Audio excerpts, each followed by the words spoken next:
سلام. امروز تصمیم گرفتم به جای مادرم من آشپزی بکنم و غذای امروزم یه غذای ویژه بود و برای اولین بار بود که داشتم درستش میکردم. پیشنهاد میکنم اگر تا حالا خورشت به درست نکردید حتما درست بکنید. هم خوردنش هم درست کردنش خیلی لذت بخشه. برای درست کردن خورشت به کافیه که پیاز رو نگینی خورد بکنید. گوشتتون رو هم به صورت ابعاد خورشتی تیکه تیکه بکنید و همینطور نیاز دارید به یک به. برای 3 نفر من برای یه دونه به استفاده کردم. شما هم میتونید به همین نسبت استفاده بکنید و همینطور به هاتون رو به صورت نگینی های بزرگ تیکه تیکه بکنید.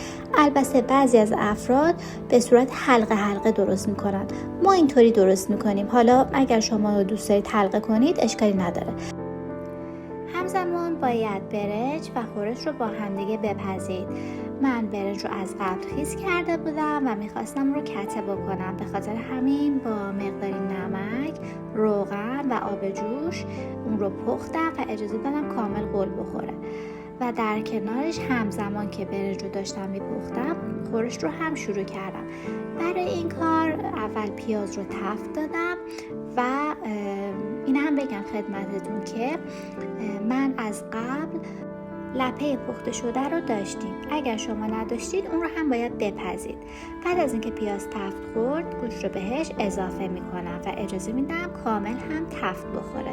بعد از اینکه تفت خورد باید ادویه ها رو بهش اضافه بکنم. برای این کار زردچوبه و فلفل رو بهش اضافه میکنم. نمک رو با توجه به اینکه گوشت قرمز هست بهتر آخر سر اضافه بکنید.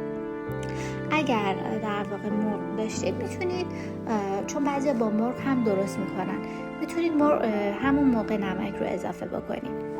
ولی ما با گوشت قرمز درست کردیم. برنج رو هم چون که پخت من دیگه درش رو گذاشتم.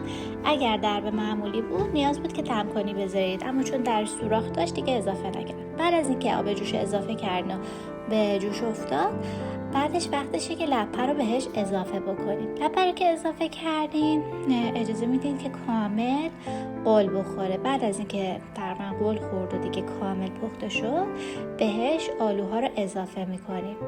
بعدش هم بعد از اینکه آلوها رو بهش اضافه کردید اون بهایی که خرد کرده شده بهش اضافه کنید.